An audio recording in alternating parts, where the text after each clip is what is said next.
Beth has been complaining that my feet are smelly because when I go in the shower or in the bath, I need to have little ugly legs on so that my scars don't get wet, right? Yeah. So right now, I've got a little foot bucket to clean my feet.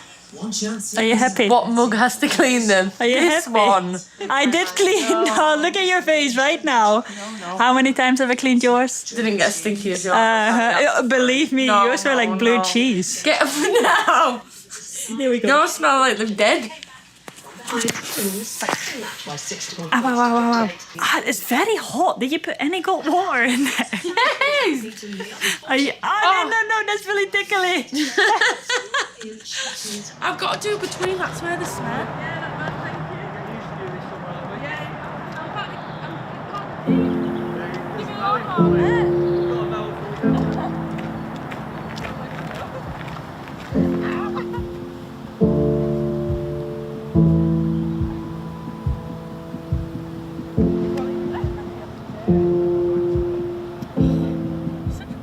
You're such a part-timer.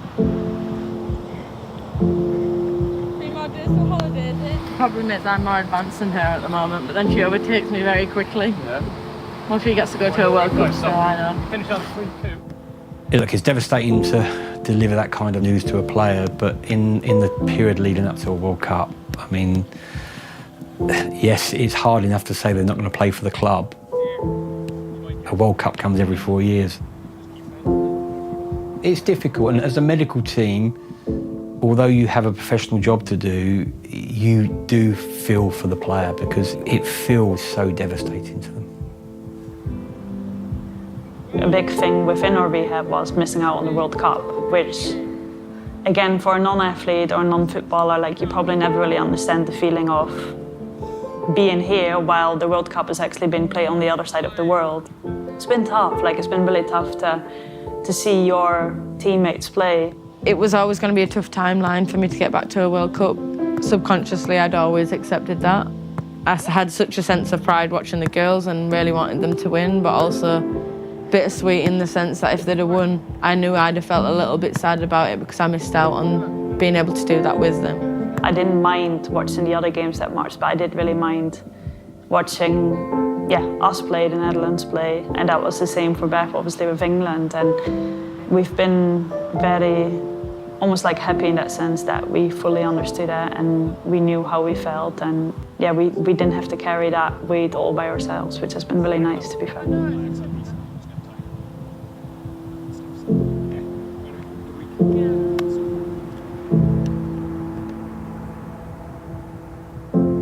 Okay, welcome everybody. Beth and Viv, as promised, we've got our first step today of getting some of the leading researchers and experts into ACL injuries. I'm Anthony Hackney, University of North Carolina at Chapel Hill. I'm a professor of exercise physiology and nutrition. My name is Andreas Iversson from Sweden, professor in psychology. I'm Kirsty Elliott-Sale. I'm a professor of female endocrinology and exercise physiology at the Institute of Sport at Man Met Uni.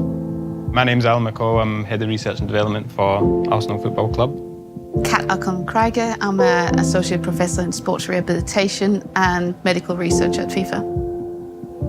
Is there any questions or thoughts that you want to speak to them about? I think for us, psychological, I think we think it was a big part of ours. I mean, for me, I had found out that my mum wasn't doing very well. I actually left an international camp early at that point, and then I think I left midweek, maybe like a Tuesday, Wednesday. We then played on the Saturday.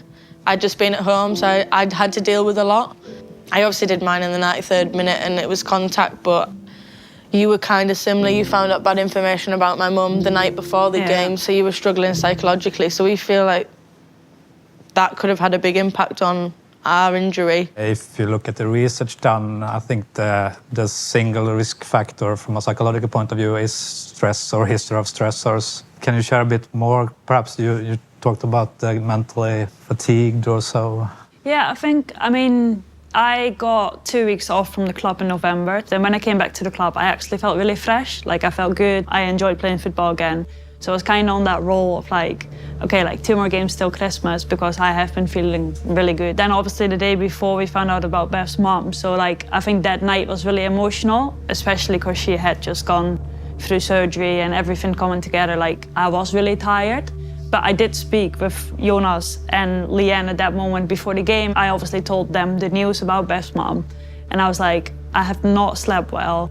I am feeling tired, and maybe let's just see how I feel in the warm-up. And they were really supportive about that. They were like, just let us know what you need and what you want. In the warm-up, I felt great. Everything I touched went top bins, which never really happens. It was just like a decision and a step that I made off an emotional, emotional based. I would never make that decision really, but probably because I was tired and everything came together, I made that decision. The only moment that I got upset all the way up to actually having surgery was when I laid on the pitch. And I didn't think about my knee, I didn't really think about anything else. I just thought, oh God, I can't bring Beth home for Christmas. Because obviously like she went through quite a bit at that time. We wanted to be home for Beth. Context-wise, my mum obviously was dying of cancer. So I knew we didn't have that long with her at that point. So obviously I couldn't drive. Just had operations, so obviously that was Vib's first sport instead of actually about a knee, which was...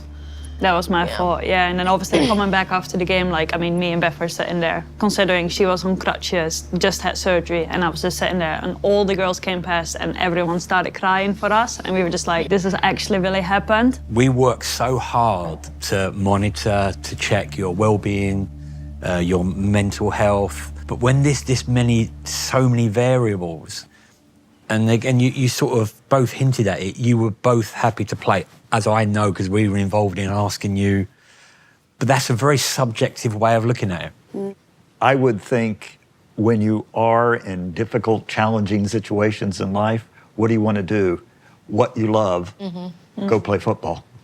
It's your way of escaping things, I think, isn't it? It's like, for me, obviously, after losing my mum, all I wanted to do was kick a ball, which I've had taken away from me, obviously, at the moment, but it's what our job, it's what we love doing, and it's like, I would speculate that, you know, all these risk factors or components that perhaps lead or contribute to your injuries, I don't think they're in set proportions. I think, you know, there are all of these predeterminants, and some days one is higher than the other, and then another day it moves again. It's when they come together in that moment, in the 93rd minute, it's that perfect storm. There's not one or two factors, it's multifactorial. You'd love to just plug us into a machine, wouldn't you? And just But I love what she said about proportionality. It's multifactorial, and depending on you as an individual, one of those factors on a given day could be very much putting you at risk, but the next day it could be another factor in that facet that could be putting you at greater risk. I've been involved in men's football a long, long time, and in the men's game we get the boys from the age of 9, and they do a lot of strength and conditioning, technique training and loading. Whereas in women's football, I'm finding that we often don't get you guys to year 18. You'll have limited access to S&C before that. And I believe that could be a component of why we're getting so many. Gary, you're absolutely right. You know, there's a discrepancy between men and women and how they're catered for. You know, young boys learn to move like athletes, and young girls learn to move like good footballers, but not necessarily athletes. And there's a big change that needs to happen there to make sure that the future generations are on equal terms between the men and the women. Men have football boots that are designed for men. Women don't. Women play in men's football boots, or even worse, in children's football boots if they can't fit an adult size. The outsole, so the studs and the interaction with the surface, you know, you have different types, but that is for the needs of a man. And women are lighter, they have smaller feet, they play often on different surfaces, so men play on hybrids and women play on natural grass most of the time. And those pitches are probably not the best condition always either. So definitely we need that football boot to be designed for women and their needs to minimize the risk of injury. We try our best to monitor and get a feeling in wellness of how the girls are, but it changes from moment to moment. How do you make decisions for the good of the team, but also individualise your decision-making to protect these guys as individuals? that's in elite sport, that's the hardest thing to do, isn't it? Yeah, I agree, and I think the only way to come closer to it is to talk to people. If I look at Arsenal right now, like our medical team has been there quite a while, so I feel like the girls that have been around longer are starting to feel really comfortable and actually saying how they feel.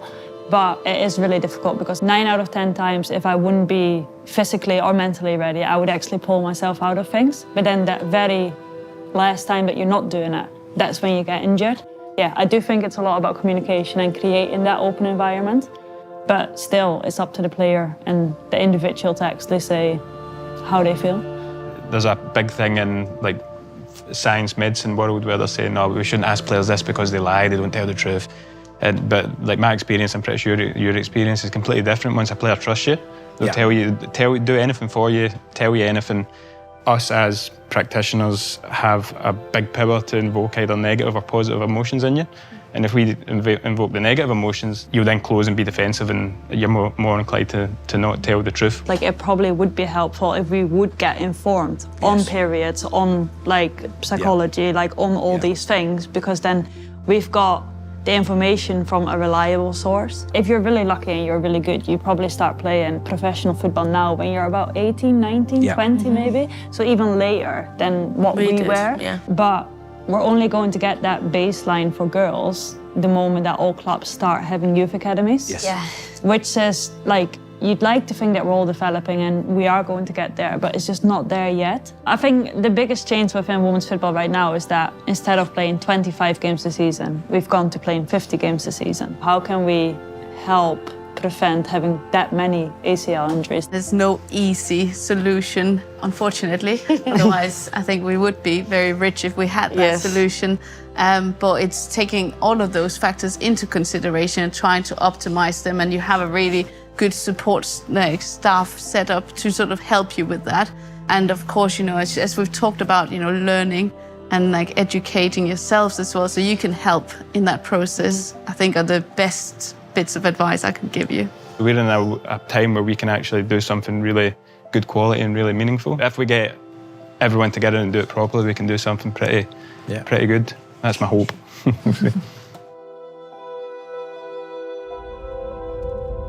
Okay, well, not sure you can hear this because I'll probably need to shout. We have just been in London for the last 3 days. We both went to see the surgeon. Beth's first time after 6 weeks. What did he say? I got 10 out of 10 from him. And I didn't get a 10 out of 10, but he didn't really give me a number, so he said that I was still very good. You're doing good. And You're early I'm stages. doing good. Keep you up to date. How do I stop this again? Yeah. Yeah, it's for my rehab documentary, so people can see how fun it is. Super fun. I've been playing with mannequins for far too long, so yeah, it's quite nice to have some teammates here to play with. Hopefully I'm not too rusty. All the girls will be shouting at me. It's been a long time coming, you know, 9 months nearly I am now, and I'm just obviously starting to get integrated a little bit more with the team. And yeah, it's been tough grind, both mentally and physically, to get to this point. So yeah, I'm really happy I've got here and can see that light at the end of the tunnel.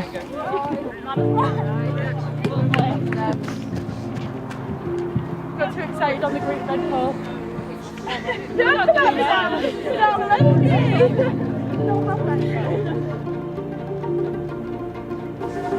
happy with that? So jog it out, it's no flat disc. Yeah. Switch it out, Vic. Switch it out, Vic. Good. We are got it. Good. Okay. Stand still. 1 second. Back. We've got the knee. Communication with it.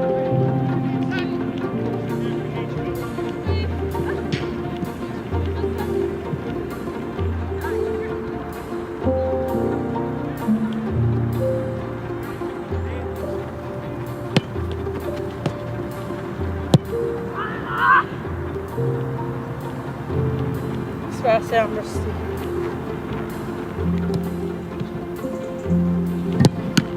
Hey, now.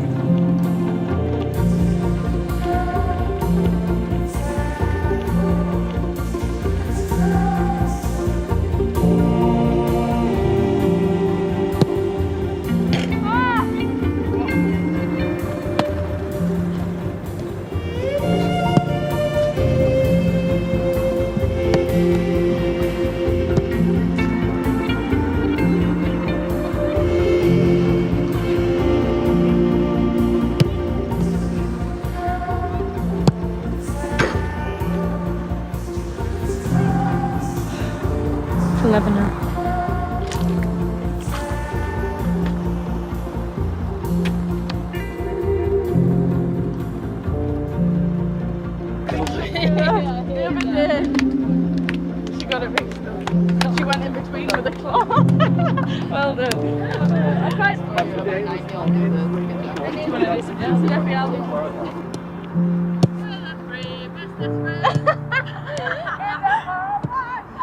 Mr. Bethany!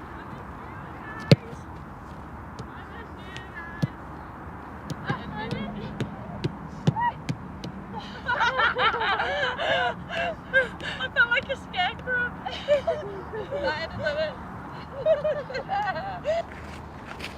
So Beth, you haven't actually met Amy yet. Amy does, Nice you okay? Amy's actually experienced an ACL herself, and We're in the club. So, Yeah. but she's done a lot of research over the years in prevention and rehabilitation. Yeah, so I actually started out as a footballer as well. Grew up, maybe didn't realize quite that I wasn't as good as I thought I was. We've all been there. Wanted to find a way to stay close to football. Was also a science nerd at the same time and had a little bit of coaching background. And so physio was the way to kind of tie all those together. Had a lot of athletes, especially younger academy athletes, who were having ACLs and sometimes even having second ACLs and developing all these questions about like, why is this happening? How do I prevent it? How do I prevent it from happening again? So I actually went back to school again and did a PhD in biomechanics and movement science on like exactly that. Is how do we prevent ACL injuries from happening in the first place? How do we make sure that athletes are really getting back to where they should be, really getting back to their pre-injury level of performance? And then how do we prevent them from happening again? Plenty on the CV. Nice. She knows what she's talking about. Yeah. This is where I got so annoyed at myself. So, like, obviously left leg, good leg. Yeah. Can drop through it, hardly use this, drop it low. Yeah. Right down, knee forward. Yeah, obviously, bad leg. Very much rely on the TRX. Yeah. Try and push forward. Can do okay, but lean back a bit. Yeah, And then yeah. obviously drop it out because I'm trying to push forward as much. It's just, again, the tightness. I'll get there. Yeah. But figuring it out is If you were another thing. to just drop down to where you feel that tightness, Yeah. have you played around with moving forward and backwards Not yet. in that tightness? Not yet. So if I was to do, my biggest tightness starts to come here. Yeah. So if you were to say rock Yeah. it in and out. Yeah. So I could probably do that as part of my dailies. Pay attention to what's going on in the gym, too. Yeah. Because if you're really focused in here, right, You get all in your your own head with attention it, is yeah, there, yeah. right? So yeah, it might not be the prettiest rep if you're watching what somebody's doing elsewhere, but no two of your shots look the same, no two of your crosses look the same, right? Exactly. If you beat the same defender twice, it's never the same way. Yeah. So do we need to do every single rep in the gym the exact same way? Probably not. So we've covered loads of topics in the last couple of days and we've pulled everything apart. But the underlying question we keep coming back to, why there are so many ACL ruptures in women's sport compared to men's sport. Because the stats don't lie, the numbers, especially in professional women's football at the moment, the numbers are frightening. If we're having this conversation in 10 years' time, we've failed. Yeah. Because we need to do something about it. So why do we think, $1 million question, why do we think it's so prevalent in women's football? It's like asking you the question, what made you Beth? What made you one of the premier women's footballers, right? There's so many factors that go into that. We don't necessarily have an answer, but there's probably so many components to it that it's hard to say, this is the one thing. I think the two parts of it. So there's the nature, you know, we are, like, as women, different to men.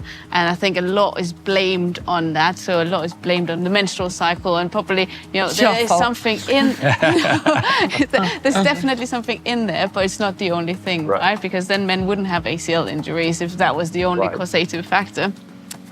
Women have wider hips, slimmer ACL structures, but we're also smaller. So a lot of the blame in the media, especially, is around, you know, women being fragile and shouldn't do sport. And I think that's a complete wrong message to send out there. I think we should start with all the things we can actually change. And, you know, controlling the hormonal cycle, understanding it better is one place. But also factors that we've talked about around, you know, pitches, even in the Super League, are not the same quality. No, not all of them, no. And then when you play amateur, you know, often the women are pushed to the pitch at the furthest back, which is the one with the big holes in, and the boys play on the front pitch, access to gyms, etc. So there are all these factors that we can do something about, which is more the nurture, so the environment we're in, rather than the actual female itself. So there's so much we can do still. Yeah, easy answer people say right now is, oh, it's the menstrual cycle, it's the female sex hormones. But if that were the cause, why do we see ACL injuries in women in every phase of the menstrual cycle when all of these hormones are in very different levels? So I think the menstrual cycle is an easy answer, but I don't think it's the correct answer. It could have some factoring in, but it's not a major cause based upon the current evidence. I think societal aspects, as you were talking about, are really far more critical. And I think the issue of strength and conditioning in women, in girls as they're moving through the ranks in sport, I think that is something that is a far more important factor. We're talking about the Beths and Vivs of this world because they're in the spotlight. Well, I'm seeing academy players that are doing their ACLs. Young girls. And I'm speaking to other clubs where they've had 4 or 5 academy players in one season do their ACLs. Yeah, but no one hear about them ones. But you don't really hear about them. So I actually think we're only talking about the tip of the iceberg.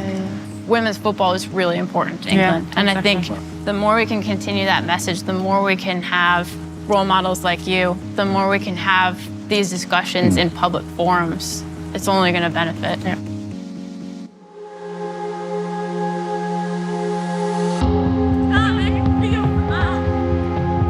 I think throughout my career I've struggled with pressure massively.